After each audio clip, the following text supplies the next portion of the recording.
Welcome back to the Reg and to our Regcast, or if you haven't been here before, welcome here for the first time. We hope you have a good time in the next hour, because today we're discussing whether mainframes still have a job to do. Now, for the last couple of years, if you've been tuning into our Regcast, we've spent an enormous amount of time talking about virtualization. I mean, there's been sometimes some people have accused us of talking about virtually nothing else, which isn't true, but it has tended to dominate the IT agenda. Simple PC server virtualization. But there are some people, and some of them might be in the room today, who would say that it hasn't delivered quite as much as it's promised, and the mainframe still has a role. Well, let's see if that's true. Let's see if that role is relevant for you. And first of all, let me remind you that you can ask questions today. We want a lot of questions today. And so click on that button if you want to ask questions. Let us know what you think afterwards. You can download your slides. There's some pretty useful information on the slides today. And but most of all, just tune in for our experts. And let me show you who our experts are today. Well, I'm at the top. I'm not an expert. I'm Tim Phillips. You all know me. But joining us from IBM is Ray Jones. Ray, welcome to our studio. Thank you. It's good to be here. Good. And now, Ray, in our advanced blurb publicity material, I did call you IBM's Mr. Mainframe. Is that accurate? For the last 10 years, yes. I've had many roles over the course of my career. So I've done development. I've been in finance. I've been in operations. But perhaps I finally found a job that I can hold. Right. And you're whizzing through. You're around all over the place. You go around meeting the customers and the would-be customers for IBM mainframes. Yes. So I have a worldwide role. I meet customers all over the world, and I also work extensively inside of IBM with our development teams on priorities and needs for the future. Okay. Now, robust, well-built, needs management. Possibly obsolete. We're talking about Tony Locke from Freeform Dynamics. Hello, Dr. Stats. Thank you very much, Tim. This is a subject that you love, isn't it? It is, absolutely. So we're going to try and stop you getting too enthusiastic about that. You're a man who tends to defend the role of the mainframe. All the time, as you know from recent webcasts. Well, yeah, let's see if there's good reason for that. I also noticed that you are wearing your dinosaur tie-pin today. Absolutely. And that's not a... that's kind of is it a mainframe joke? Or? It is indeed. People regard the mainframe as being a dinosaur, but dinosaurs ruled the Earth for a very, very long time and then evolved into birds, so they're still around today. You just don't notice them as much. We'll see if this metaphor is useful for us in the near future. Now, our point of why we're here today, Ray, I grabbed this slide from the ones that you showed me and pulled it to the front, because this is the story of what you've done with your IT. Take us through this. Sure. First, if you go back into the 1990s, IBM as a company wasn't growing. We weren't investing in the right places, and we were simply spending way too much money on managing our existing environment. And so we made a strategic decision that we were going to change. We decided to put more money into growth and less money into running the shop. So as a result, we made a decision to simplify and automate our environment in IT in order to save money and lower our costs. As we did that, and as we started to look at all of the different kinds of locations and workloads that we had, we came to the conclusion that we, like many customers around the world, had proliferated IT. And we decided that as a part of our strategic decision-making, we were going to look to consolidate and virtualize in order to drive our costs down, to free up precious money to grow. So you had too many small servers all over the place? Too many data centers, too many small servers, too many applications, too many owners, and of course, everybody was doing their own thing, and all was good as long as we just gave them whatever they wanted and then left them alone. Mm-hmm. But it didn't quite work. So what did you get to in the end? Right. So in the end, we did an assessment of our entire IT estate, and we decided that we would become relatively more mainframe-centric. And I emphasize relatively because the mainframe isn't the only thing. But we found that as part of our own decision-making, we had incrementalized ourselves too far away from using the mainframe as a central point of control. I mean, there must have been some terrific arguments about this. Oh, incredible. And they go on to this day. Because after all, I'm here, I'm doing my job, I'm fine, and the world would be a great place and all would be well if you people would just leave me alone. Yeah. The people in IBM don't speak to you because they're from the small server bit, and you won the argument on the mainframes. Well, what we did is that we consolidated a very large number of physical servers onto mainframes. And you see the numbers on the chart, 3,900 to 30. So that's a consolidation ratio of about 130 to 1. So we chose the mainframe as the consolidation vehicle because of the extreme level of consolidation that we could get.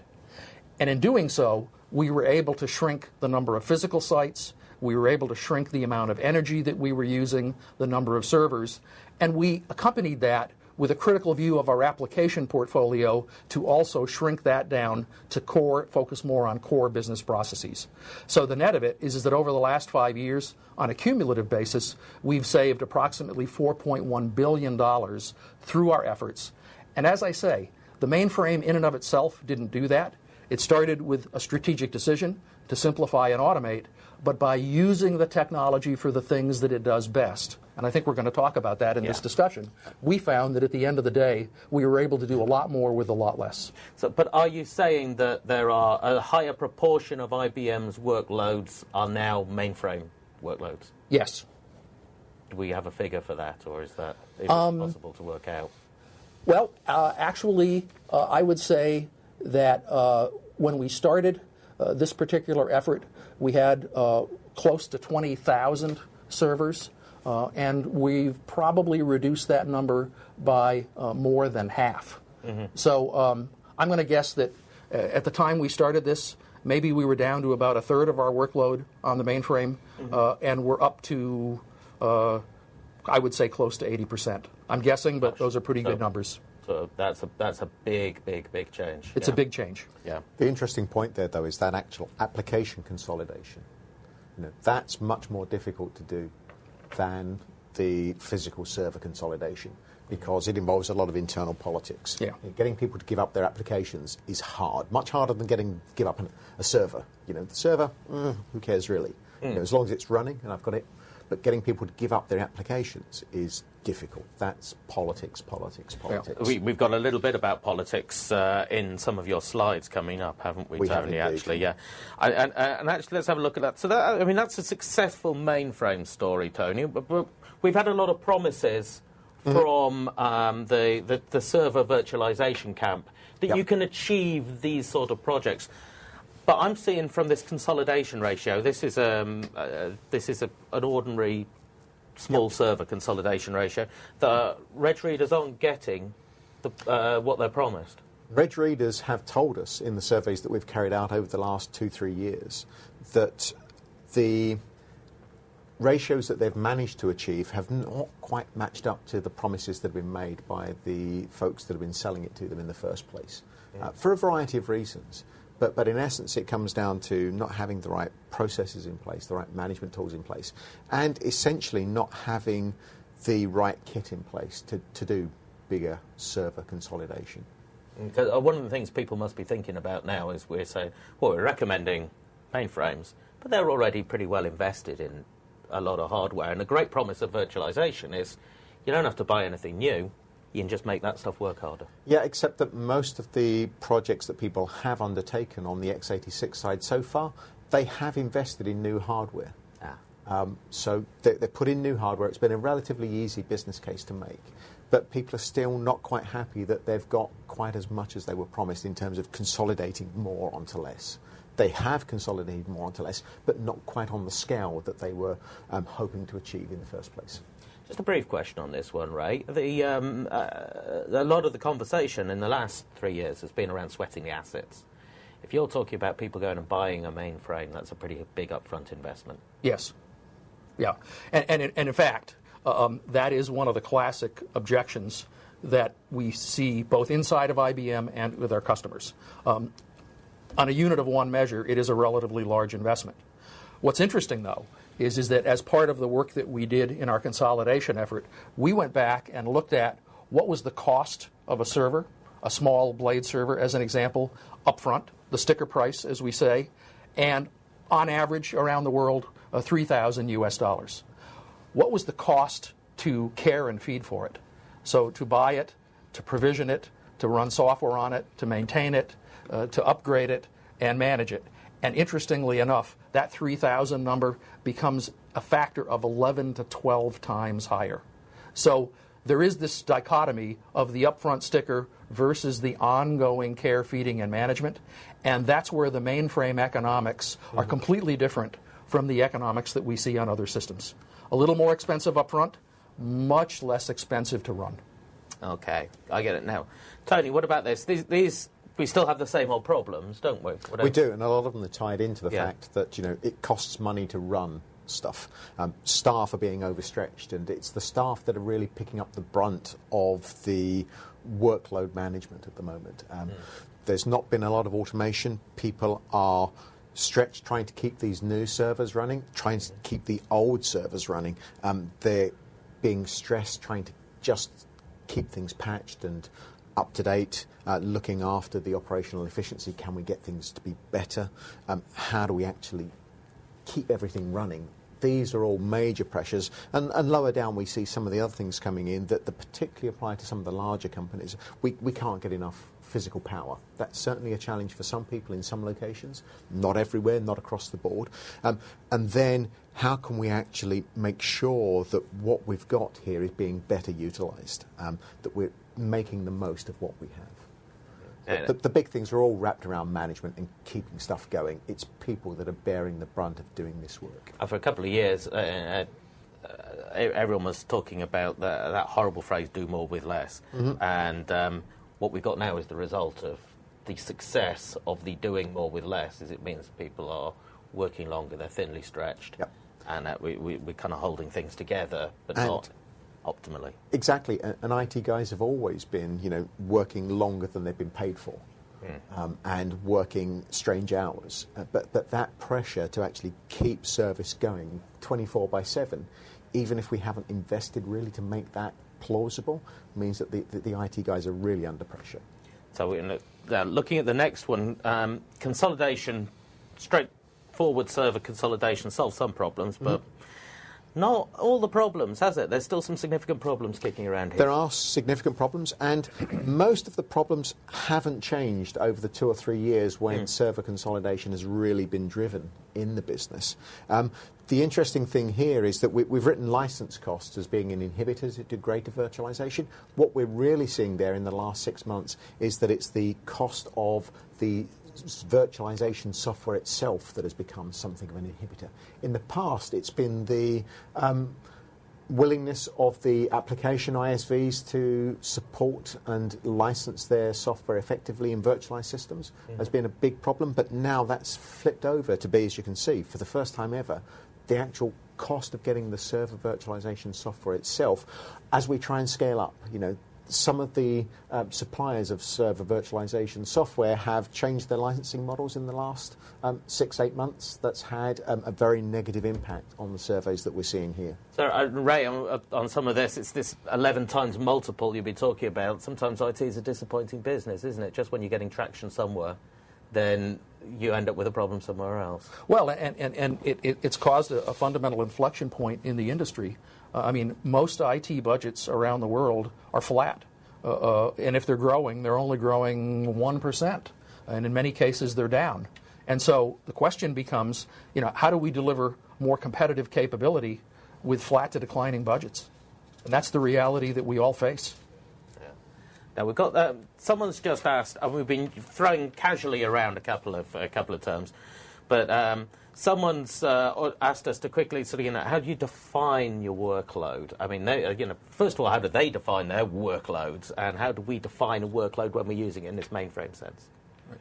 Well, clearly there are a lot of different ways to do it, but fundamentally, I look at sets of contiguous applications that deliver a specific end result. And it could be a financial system, it could be a human resources system, it could be a call center system. So when I talk to applications... So that's in a very broad sense of the word. I talk to broad sense of the word, and we're seeing applications evolve to become much larger and much more complex as time goes on. And likewise, even at the transaction level, we're seeing what used to be relatively simple, small transactions now grow into millions of bytes of data as customers want to know more about their spending, their patterns. Did my check clear? Did I get paid? In the world of the electronic wallet, we're seeing incredibly more complexity between the applications and the interaction with the data.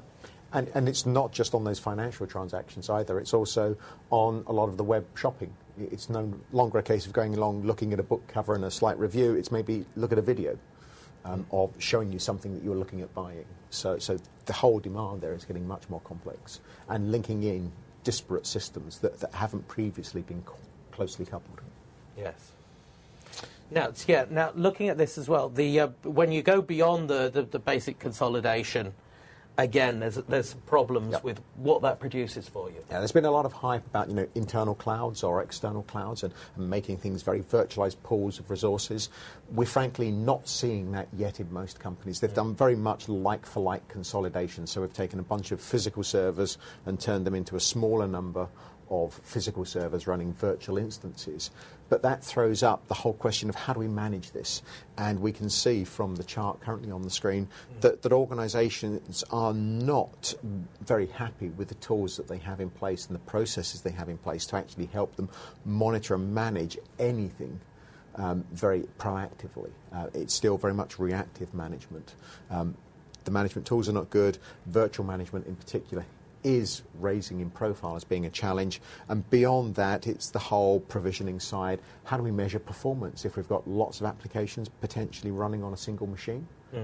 What's the impact if someone gets more resources or if the demand on that virtual machine goes up? How can we make sure that people are happy still? Because before, if they had just one machine running one application and the demand went up, there was probably overhead left on the machine to run it. Whereas on a virtualized system, maybe there's not quite so much capacity in there. So the performance monitoring side is something that people are beginning to understand they need to address. And on this automation and provisioning, I mean, we've seen this on our Regcast before, haven't we? That there's a big gap between what the reg readers tell us they can do, they can do, and what the vendors are saying they ought to be doing. The big problem is really that at the moment the automation tool is called the IT professional. It's the guys out there in the data center. That's the automation tool of choice. And clearly there's only so much you can do with that. There's much more potential to use software to automate the routine processes that the guys out there watching us now are undergoing all the time that they haven't got the time to do. This is something that's must be one of your sort of strong points when you're talking to your customers, I guess, Ray, because it's a bit of a back to the future thing, isn't it? The mainframe was built around automation. Well, I mean, if you go back to the very beginning of software, as an industry, it was fundamentally put in place to automate repetitive tasks. And here we are, 30, 40 years later, and we're confronted with some of the numbers that Tony is showing you. It is a bit of an indictment, in a way, as to our failure to focus. Now, that being said, you're on a really good point here, because part of the work that we did in our consolidation story was literally to get back to old-fashioned time and management studies to see what do people spend their time on and what can we do to let computers do that so that people don't. And as part of the new technology that we introduced in the second half of last year, a thing called the Unified Resource Manager, in effect, we took those time and motion studies and we built them into the software and the microcode so that we could take what are hours of physical touching and work to provision a server and literally reduce that by over 90%. And so we go area by area, provisioning, change management, security, all of the different individual tasks that we saw our people performing in a manual way, and we made a conscious decision that we were going to invest in the technology to dramatically shrink the amount of time and touching that was involved. It essentially means that fewer people can do more, to get back to that point you made right at the beginning. Yeah. Now, let's round off what you were talking about with the problems around physical server proliferation. So lots of people have the idea that the virtualization on the x86 side has happened, it's done and dusted. The register audience tell us that's very much not the case. There's still lots of things that they need to address now. The majority of them have got involved with it, haven't they? Depends again. Smaller companies, maybe only half have done any virtualization at all. In larger companies, nearly everybody's done something, but it's not taken over the world. There's still lots more to do, and lots more that people could make better. But, as we're saying, it hasn't solved the problems. Yeah. No, there's still things that people can address and that they know they have to address. Yeah. So let's just have a look at what the reasons are for this proliferation problem. So the proliferation problem, both on the physical level, is not simply down to the need to run things on separate machines. Pretty much most of the virtualization tools have taken away that requirement. What it is now, it's a combination of there's still the perception that they need to do this separately, or that people politically want to run their things separately because that's how they finance IT inside their organisation. That's where the budget comes from. The budget is very much focused, department by department, even application by application, and that makes it really difficult to potentially use bigger platforms that lots of people can exploit together for cheaper IT. That must be a problem for you too, Ray. Oh, absolutely. Inside of our own software group, we have over 50,000 developers, and if we left them to choice, we would have 50,000 data centers. Everybody would have their own. And they'd all be perfect data centers. And they would built entirely exactly how they wanted them. Each and every one would be totally perfect, and the less we got in their way, the better we would all be, except that there wouldn't be any money left. But the serious problem of managing to corral budget to produce enough in the central pot to be able to get something moving on this. Is this something that holds you up a lot? Well, it has to start with a strategic decision, right, at a high level. Right at the very top. You can't do this from the bottom upwards. You've got to go to the top. And an important corollary is that strategic decision has to be communicated clearly to the team so that you get buy-in. People have to understand that this is important to the company, it's important to the company's future, it's important to their future that they execute the strategy. Absolutely. Communication is really important all the way through here, both in terms of getting those budgets together in the first place, but then we've talked about cloud in many previous webinars, and how do you actually relate the resources that people are using so that they feel they're paying, a proportionate amount rather than being exploited on the budget side. And that resource allocation question, chargeback essentially, is really difficult on distributed platforms. Strangely enough, it's much easier on the mainframe. But look, here's exactly, James got a question in, and he's talking about exactly this. Even if the TCO is better, the upfront costs for him are prohibitive. It's a really basic thing, but can you buy this thing based on some sort of usage plan or something like that with not much upfront? Can he do that? Because otherwise, the idea of building a cloud, a bottom-up idea, is much more practical, because that's the idea that we're making about internal cloud, isn't it? It comes up from the department. Well, sure. A couple of points there. First, a lot of people have the perception that the mainframes are not only dinosaurs, but they're brontosauruses. They're T-Rexes, right? They're not little. They're not the little furry friendly ones, right? Yeah. And yet, a lot of our new mainframe customers are firms of 100, 200 people, not IT people, total firm size. So these things actually now start very, very small, both in terms of their price, their footprint, and the kinds of company businesses that they're applicable to. And then secondly, within the mainframes from top to bottom, we've built a lot of quote-unquote usage-based pricing options so that people don't have to pay for the entire machine. They can start small within a physical footprint and then pay as they grow. The financing of IT is something that we've covered in other webinars. It's becoming increasingly more important. This is perhaps an area where it makes even more sense than generic. But it's also an area which really brings forward those problems that we've covered. The idea that it would be great to do it, we just have to point a lot of people in the same direction to get it. It's getting the politics lined up and getting the economics, the finance lined up, and that might mean changing the way IT is actually financed inside the company, or at least notionally financed, even if the amount of money being spent is physically the same. Right. And if I may come back to one thing that Tony said on chargeback, you're exactly right in that mainframe chargeback has been around a long time, and therefore it is, quote unquote, easy to do, right? Distributed chargeback is very difficult because it's very difficult to get one's arms around all of the associated ongoing costs. There's a lot of moving parts in it, yeah. And as a result, one of the things that I see in almost every long-term mainframe environment is that a lot of costs that people simply can't figure out where they're coming from, they attribute them to the mainframe. Why? Because there's a chargeback model. It's been there for 30 years, and it can take all of these unknown costs. Gets the blame. So when I look at the real bottoms-up economics of mainframes and I compare them to the economics that end users see through the chargeback mechanism, it's an incredible difference, and it's one that in and of itself is something that needs addressing. And then you've got the management benefits on top. They have fewer people, fewer management costs to actually keep the same workloads going. I think the important point for me is the fact if you've been doing that, raise on to you. Yeah, the secret's out. All right, tell us a little bit about the workloads. We did a bit of defining of what workloads are. Tell us a little bit about the growth of those. Okay. First of all, the demand for mainframe capacity has been incredibly persistent and durable over time.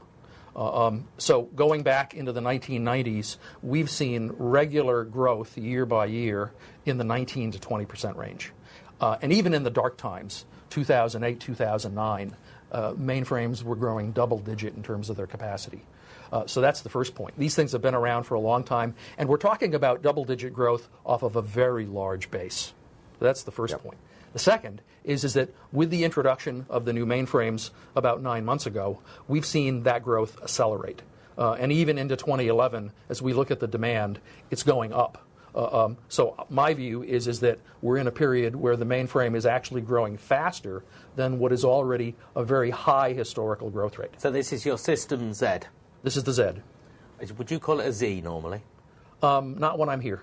You know, at global, think local. Right. Think local, act global. Actually, globally, it's Z. Yeah? There seems to be only one country that I know of where they would use that Z word. Yep. Right. You know, I mean, it's your mainframe. You can call it what you like, really, I think. You know, you call it Z, I call it Z. You go with it. Whatever you're most comfortable with is good with us.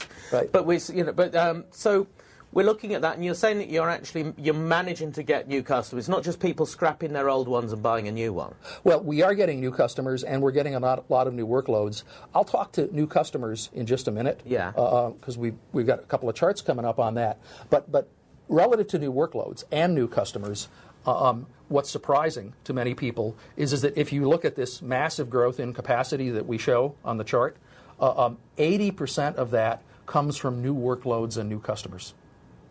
And by new workloads, these might be things like Linux applications, Java applications, the things that, again, haven't traditionally been thought of as being mainframe workloads. There was a question on that, and someone talking about, well, we've got our applications. Moving our applications to the mainframe, that's a lot of work. Well, it can be.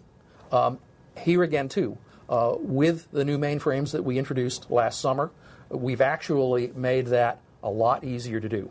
And I guess we can talk about that a little bit later, but fundamentally what we've done is that we've enabled mainframes to be a central point of control to manage other kinds of environments, Unix environments, Intel environments. So if you have an application and you want to get the benefit of running it on a mainframe, it used to be that you had to move it to the mainframe. You had to basically rewrite the whole thing. Yeah? Exactly. What we've now done is we've actually moved the mainframe technology and quality of service to other blade environments and other operating system environments so that, in effect, you can get the benefits of running on a mainframe without having to physically move the application. Does this work, Tony? It works in very many instances. Doesn't work everywhere, but it works in a lot of places that people just don't associate with. So obviously my question is, where does it work and where does it not? What's a non-starter for this? Do you want to take that?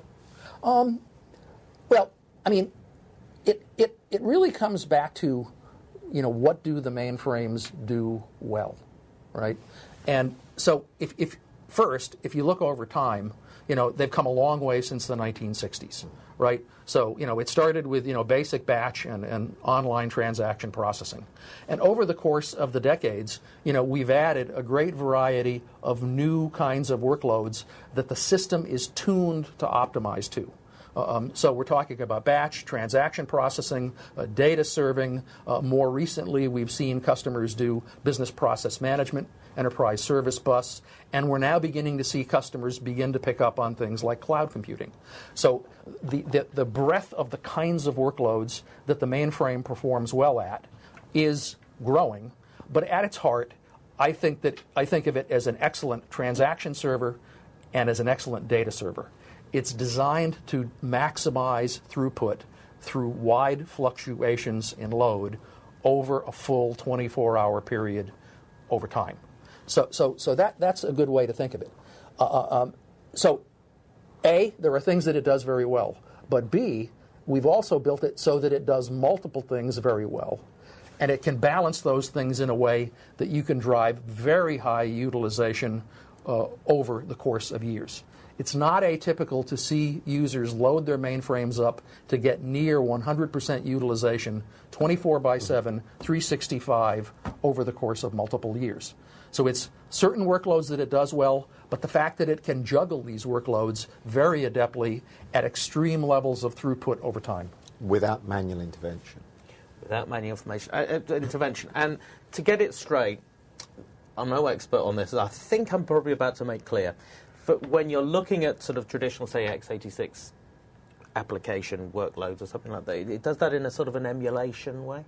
Well, if it's running Linux, no, it actually runs Linux. It would actually run Linux. So it'll run SUSE, it'll run Red Hat. You can run it native on the hardware, or you can use a hypervisor from IBM, such as ZVM, or ZVM, I should say.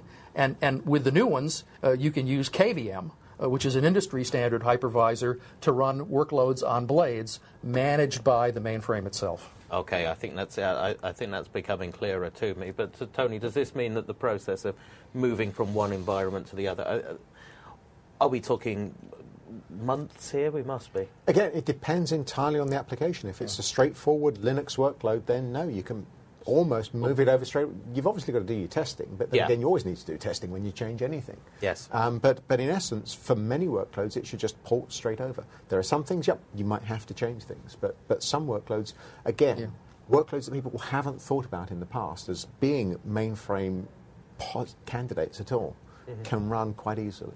But see, this is a very good point of discussion, because when I work with both customers and application vendors, ISVs, at the starting point of the discussion on the mainframe, I get the same identical answer. All over the world, doesn't matter. It's hard.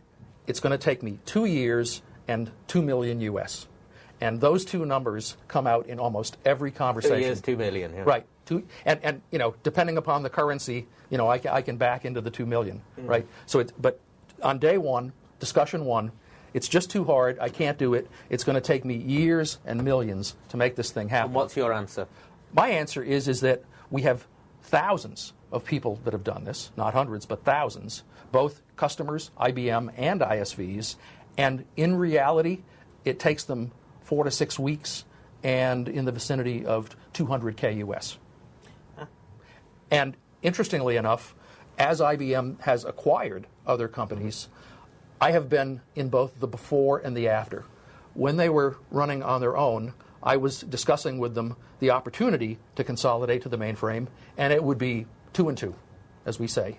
After they joined IBM, I would approach them and I would say, I really meant what I said, and now that you're part of us and you're part of the management system, can I challenge you to get this done in a few weeks and for a very small amount of money?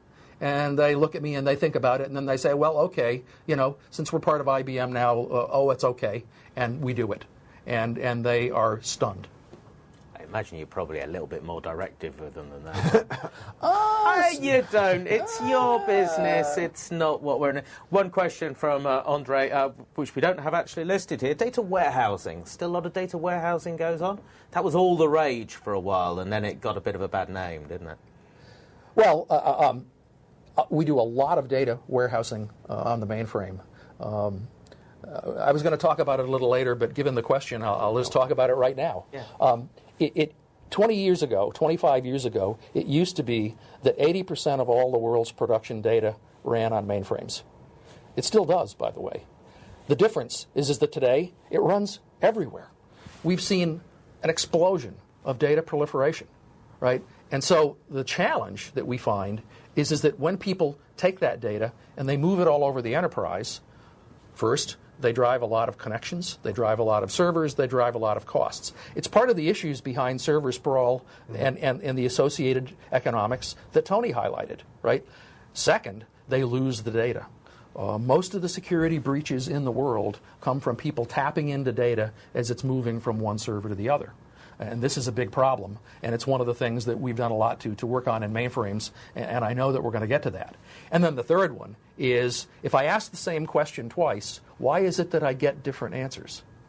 And customer after customer says that that's what happens with their data warehouses. Well, the answer is that the question's the same, but the age of the data is different, right?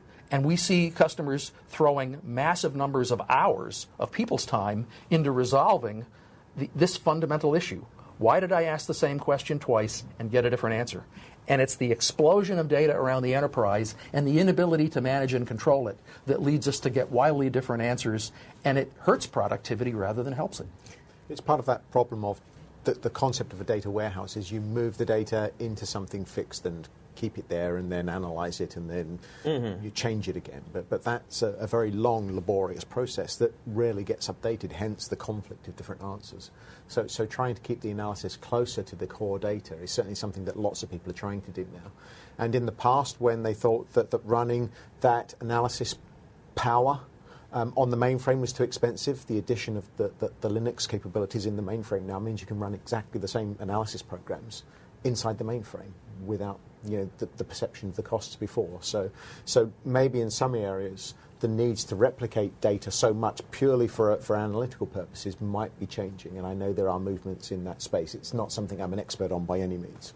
No, but and also it is a very big subject. But what we are saying is that when data warehousing, for those reasons, became something of a failure for quite a few people who tried it, then their answer to it was to take small subsets of the data, move them out and do the processing on that.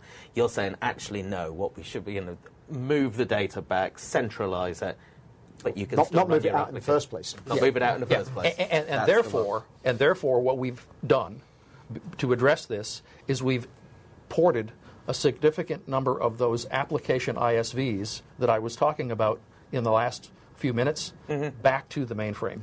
Things like Cognos for business intelligence, SPSS for business and statistical analysis. 37 years ago, I was in school, and the first program that I wrote was SPSS on a very, very old IBM Dinosaur mainframe, right? Well, over the course of those 30-some-odd years, they left the mainframe. They went to other platforms. Today, they now run on mainframes again for this very reason. And they are, in fact, one of those companies that said, Ray, it's 2 and 2. And I said, it really isn't. Let me help you. After they joined us, they said, okay, Ray, with a little arm twisting, let's get it done in 6 weeks and for a little bit of expense. And I have to tell you, so far, the business results are wonderful. Customers really do, when they see the opportunity to bring the logic of data warehousing back to the data, as opposed to moving the data out to the logic, they really begin to see benefits that address a lot of the things that the readers are telling Tony. Okay. Now let's have a look at some of your customers here, Ray. I'd see that you picked out half a dozen of them. From this slide, are there any that you would pick out that you think are particularly relevant to what we're talking about today? Yeah, so first of all, you asked the question earlier, are we getting new customers in addition to new workloads? These are new customers. These are all new. And there are a lot more. So we're now beginning to pick up an appreciable number of brand new first in the enterprise customers around the world. And it's quite frankly something that's part of our strategy to continue to increase the number of brand new mainframe customers. That being said, let me just focus on one, and it's one that I happened to meet with the CEO last week. and it's PSP, which is in the upper left of the chart. They're Canadian. They do payments, transaction processing, and the bulk of their business opportunity is here in the UK and in Europe. So they're not a U.S. company in either where they're located or where they do business. They were running on other gear. They were facing a lot of the problems that we've discussed here, and they chose to move the application to the IBM mainframe. And so when I asked the CEO what I should tell people about his experience, he said, Ray, keep it simple and just say three things. First, it works. This is my business, and I need it to be up 24/7, 365, and that's my experience with Zed. He said, second, it's got to perform. I get massive spikes in workload depending upon whether it's Christmas season or summer season, and I need to be able to accommodate a few transactions a second to tens of thousands of transactions a second, and I need to be able to do it with consistent performance and response time. And that's what I get out of my new mainframe. And then the third thing he said, above all, it's safe. I can't worry about somebody coming in from the Ukraine or the Far East and stealing my end customers' data about their credit and debit cards. And the mainframe has never been hacked, and that means that I can sleep at night. Tony, when we have at least the first two of those three justifications, they're used when we have people in here talking about public cloud with, again, the additional benefit that you only pay for what you use and you can just get it on the fly and that sort of thing. Yep. Which one's more practical? Well, we also know that when people talk about public cloud, most of the talking at the moment is coming from the vendor community rather than from the end user community. End users have yet to be convinced by public cloud in any sort of major degree. There are instances, and again, depending on what you define as cloud, that people are happy and comfortable to use some SaaS services, things like this. But in terms of actually pushing all of their data to a service provider that they don't really know exactly where the data's sitting. In some countries, like Canada, like Europe, that can cause a problem. You've got to know exactly geographically where the data is residing. You've got to know that it won't move. You have to know that it's secure. And interestingly about the cloud, the security question is something that raises itself time and time again. Over time, that will probably go. But a lot of the things that we're talking about here in terms of, the 24/7 availability, the performance, and the security side also are linked in very tightly to the process of actually managing the systems so that they do stay up to date, that when change is made, the change is made in a way that doesn't cause unexpected problems. Most of the service interruptions that occur in all platforms are because somebody's changed something. And the thing that the mainframe has got behind it, for being that dinosaur that's been around forever, is that there's really good process and practice been built up around keeping things running because that's always been the way the mainframe was designed to work. Is it a problem for you, Ray, that you don't have hype behind you? I think it is a big problem. We've done well these things so long that a lot of times we simply forget to talk about them. And shame on us, quite frankly. Well, shame on you indeed. Maybe the hype starts here again. Well, hopefully... Well, actually, I don't really want to be associated... Yeah. Hopefully we don't want to be associated with the hype. Hopefully a little more than hype. Yeah. But it's... but for these guys, obviously, they've made the decision. But then there are... do you get those objections as in, well, we can just move it forward with a hybrid cloud, for example? Oh, absolutely. Right. And... in fact, how do you tell them they're wrong? Well, in a number of different ways, but let me give you an extreme example. You were very polite in asking the question. Obviously, there are many times when people ask me that question in a way that's not so polite. So, what they'll say is, you can't convince me that the mainframe is a server for the 21st century. Give me one good reason. And then, of course, I give them a number. But at the end, one that I give them that I know I can hang my hat on is security. These systems are rock solid safe. And so I'll say, if you have data And data is an important asset. Whether it be retail data, whether it be bank data, manufacturing data, you name it. I said, and you don't want anybody to steal it, you can put it on a mainframe and you can count on the fact that it won't get stolen. And after a good discussion, sometimes they agree and sometimes they look at me and they say, well, it hasn't happened here, it can't happen here, maybe it's not that big of a problem. What I do is I give them my business card. And I say, if you ever have a problem and you need help and you don't know where to turn, call me. And I get calls at home a lot on this topic, especially security. And I know what to do.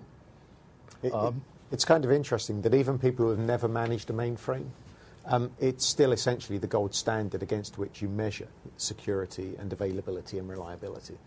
You were saying before that you employ people to hack into your mainframes. Absolutely. In fact, as a matter of practice, we hire some of the world's best criminals so that when they get out of jail, they can attempt to hack our mainframes. And they can do it from the pub, they do it from a beach on the Caribbean.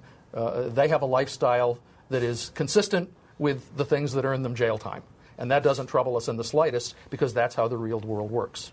And what we do is that we give them the ability to hammer the mainframes every day, every night, depending upon whenever they feel like doing so. As a result, we learn from their behavior patterns, and then we teach the mainframe how to be constantly sensing what might be happening based upon behavioral patterns. And if the mainframe senses that somebody or something is coming in a strange way, we can empower the mainframe to literally shut the user off and then resort the maze so that, in effect, whatever they learned to get as far as they got doesn't matter anymore because the path into the data is now completely changed. And this is done in an automated way. We teach the mainframes as part of their personality to be on the alert and aware for any criminal mind and how it thinks and how it might be trying to steal data. And we give it the ability to defend itself without having to have people go in and touch it and prod it to defend itself. So we know a lot of register readers you are tuning in from prison at the moment. So if you want to get in touch with Ray afterwards, then he has a way in which you can rehabilitate yourself in a not very rehabilitated sort of way. But I don't know, but seriously, this centralized management of security, it's what you say, again, it's a sort of a back to the future thing, isn't it, Tony? It is. The better you can actually monitor and see what's going on, the better the processes you've got wrapped around things, the more you're able to manage security proactively rather than reactively, and using something that's been designed with that from the ground up. But as I say, especially with the processes behind it that have established, good practice, and something we always get on the surveys from the register readers is, the need to find out, well, what is good practice? What's a good process for looking after anything new is really important. The mainframe has got 40 years of best practice behind it, so there's been a lot of experience built up to know what does work and what doesn't work. Yeah, now, it's always good when we get a graph that agrees with your stats, Dr. Stats. And the IBM graph show you that this shows. So what you're saying is spending's still going up. Yes. Right. So despite flat budgets, what we see, and this happens to be IDC, yet another neutral third party, they see the same thing. So despite the fact that IT budgets are flat to slightly growing at best, the pressure to increase spend is there.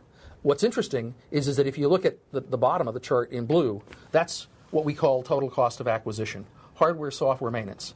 That isn't growing so much, and it is now a relatively small component of the IT spend. Energy continues to grow. A lot of people don't perceive it as a problem yet, but it continues to consume more and more of the spend. And management and administration, both in terms of the physical servers, but also in terms of virtualized servers, is now consuming massive amounts of customer spend in IT. It's interesting that Ray's made a really important point there, and that's that most companies, when they try and measure what they perceived to be the total cost of ownership are really talking about that total cost of acquisition. How much does it cost to buy? That very inhibitor that you were talking about in the first place. Yeah. Because they've got a really poor handle on how much the top 2/3 of this chart really are inside their organisation, because they're essentially linked to soft or invisible costs. We know from the register readers that the power costs are still in most companies somebody else's problems, to use Douglas Adams' phrase. Now, briefly raised, if this graph was drawn of the system Z, would it be flat then, with a giant blue bar at the bottom? The blue bar would be relatively higher, but the height of the total bar would be significantly lower. Okay. So management costs and power. So management and power would be... So as an example, what we see, and by the way, we do a lot of postmortems. That is to say, a customer had a workload on a mainframe and they moved it off. Likewise, we've done a lot of studies where the customers had a workload that ran somewhere else and they've moved it on, right? So if you look at the yellow bar as an example, in both cases, we see that on average, mainframes use only 15 to 20% of the power and cooling of other systems for the same workload size.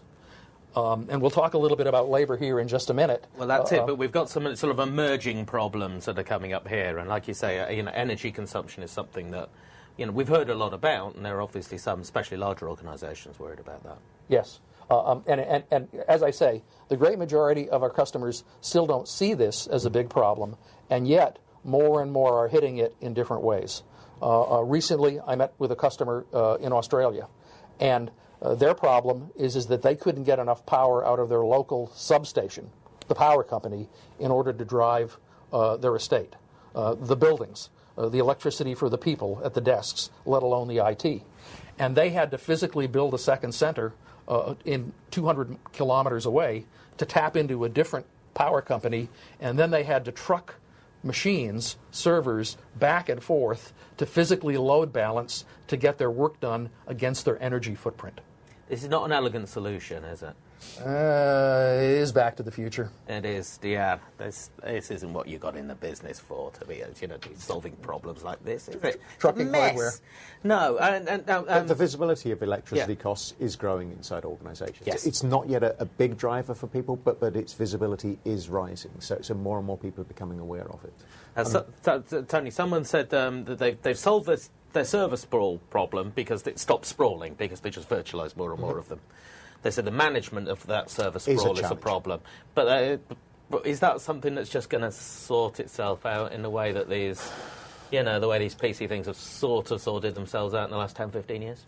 You could argue that the PC thing has yet to sort itself out on the management side. Would you argue that? And we've covered this in you would other, argue that, wouldn't you? Other webcasts, Yeah. so I'd certainly argue that. But it's a question of how long do you want to wait before you manage it? Yeah. Best practice will be established in distributed virtualized systems, but it takes time. We also know that it's really difficult to get investment in management tools, something the register readers have told us time after time. Now, here's a practical objection, right? If we have a mainframe, then I'm going to lose my job. I mean, not me personally, but this is what someone from the IT department say. Oh, maybe, but I'm not going to lose my job either. No, that's true. I don't intend to, by the way. No. Yeah. But, it's different skills, and you need fewer people. Yeah. Well, I would say it a different way, because where we see situations where customers move workload to the mainframe, those companies find better things to do with the people. I mean, it isn't about, losing my job because I'm associated with the mainframe. It's about finding something more valuable to do inside the company for the shareholder. Realistic, Tony? It's a bit like the conversation we had on the automation webcast a few weeks ago. Again, the same fear there that automating process means that my job's at risk. Yeah. And the point is that there are so many routine jobs that people are doing Do time you want after a job time like that? that there's always other better things that are put off from doing because they've got to do the basics to keep things running. Yeah. So I think that Ray's very much right here, that there are better things both for the individual concerned, to get a more interesting job and less of that boring stuff, but also more value to the business, to do stuff that actually generates more income for the business, and hence probably tends to make the job more secure going forward rather than less. See, and here again too. I mean, I hire a lot of young people out of university into Systems Ed, right? Now, that in and of itself is an adventure because I have to convince them that this is cool, right? But we can do that, and once we convince them that it's cool, they sign on. But it's important for me to know that I am not chaining them to the mainframe forever. What I tell them that I'm doing is that I'm going to bring them into an environment and teach them a set of disciplines in IT. And Tony, as you were saying, that 40 years of experience. Yeah. I want to teach them good IT practice. I want them to grow and move away from the mainframe at some point in time. I don't need or want them to stay. So what I bring to them is a set of thinking and skills and best practices that we've built up over the years so that whatever they do, they can have more valuable skills as IT professionals. It's interesting as well. I was talking to another analyst who covers the mainframe space based in the northeast of the US, who said that his son's about to go to university. And one of the things that he was interested in was actually going on a specific mainframe-based course because he knew that when he left that mainframe course that he could get a job working on mainframes that was frankly paying much higher rates than a lot of the other jobs that are currently really difficult to get hold of in that part of the world. But I guess as well, if you've got the skills around Linux and that sort of thing, what we're saying is it isn't a full stop to those. Right. You aren't suddenly transitioning to a different operating system with different applications. Yeah. And there's a bunch of management tools around there as well to help with that transition. Right. There are always things happening. Yeah. But in summary, it is the fact that when we do these postmortems that I've talked to, what we have found empirically is that on a per transaction basis, the mainframe takes approximately 4 times less labor per transaction than other platforms. Do IT departments end up with a smaller staff? They tend to wind up with staffs that are flat. So they divert spending to growth, they grow their transactions, and they're able to accommodate that growth with staffs on the mainframe side that tend to be relatively flat and stable. Right, we've got 2 or 3 minutes left. Can you tell us a little bit about the future here? Sure. So we've talked a lot about server sprawl and consolidation, and we've talked a lot, at least at a high level, about how the mainframe addresses it with its technology, and it is simplify and automate. That being said, we are building the next generation of mainframes, so we're continuing to invest in the future, and fundamentally what we see is a much more dynamic environment with new workloads. To your point, Tony, there's a lot of talk around clouds, but the simple reality of it is that clouds have a certain level of attraction as a business model. The ability to sign on from anywhere and buy something from anywhere and pay by the drink, or turned on its head, provision resources from anywhere to any place where those resources are needed is fundamental. A good example, real quick. We worked with a university in Italy, and they now are using a Systems Z as a cloud to teach fishermen in the Mediterranean which port to bring which fish to in order to sell more. And they're using a mainframe to do it. So where we're headed is to build systems that are much better at enabling those very basic matching of goods to needs. Right. So again, this is very much sort of back to the future. It's back to when we thought we were going to build a national computer, and everybody would have 15 minutes on it. That sort of thing. So that's what we're talking about, to be able to build something that's a resource for a larger group. It's by no means accidental as well that a lot of the other platforms that have been working on the virtualization space always make the comparison that they want to build their own equivalent of the mainframe. It's not an accident that they use the language. Well, it isn't. And the simple fact of the matter is that I ask customers, is it better to buy it out of the factory, or is it better to build it on the floor piece by piece? And wherever we see the latter, we see all of the problems that were highlighted in Tony's charts. Will it be the case, do you think, that many smaller companies that won't invest in the mainframe in their own right will then become mainframe users just because they're using time on a shared system? Yes, and we see that. And a very good example is the country of Namibia in Africa. They started using systems from banks in South Africa, And last year, for their own governance reasons and security reasons, they decided to run a system native. So over the course of the weekend, we got a fiber link between Johannesburg and Windhoek. We uploaded a mainframe image, complete with applications and data, into a very small mainframe machine, because they're a relatively small country economically. And by Monday, they were actually issuing credit cards to the Bushmen. Oh, okay. So think of yourself in the Kalahari Desert, but you're not alone. You have your credit card. I'm not normally short of a reply on that, but that was taking me a bit by surprise, actually. That's not normally the sort of example we get, Ray. Thank you for that one. We just got to wrap up now, and we just got to. I see there's a couple of events and resources and things like that. Yeah. What's this event at the top? This smarter computing, the ideal platform for smarter computing forum. Yeah. Anyone can go to that? Yes, and you know the point is that we've done a lot to take the mainframe and build in capability to integrate with other systems around a number of smarter planet initiatives. I'm personally working with some here in Europe and in China relative to better patient care. The ability to have the complete record and diagnostic capability right at the bedside to improve on-the-spot treatment of patients based upon experience, both the doctor's experience and the history of the patient. Bring all that information right together at the bedside to make people well, better, and faster. Okay, talking about that centralization of data again. We're out of time, guys. That's all we've got time for. Ray, thank you very much for all of that. There's a ton of information there. We've got some more resources on the links there if you want to have a look at them. If you want to go through this again, there is an on-demand version. You might have just watched that. And but you can share it with your friends. And remember, you can get hold of the slides because there's good statistical information. So, Ray, thank you for coming in. What's the next stop on your world tour? Well, first, I appreciate you for having me. In just a few hours, I fly to Dublin, and then back to Boston, and then from there, points west.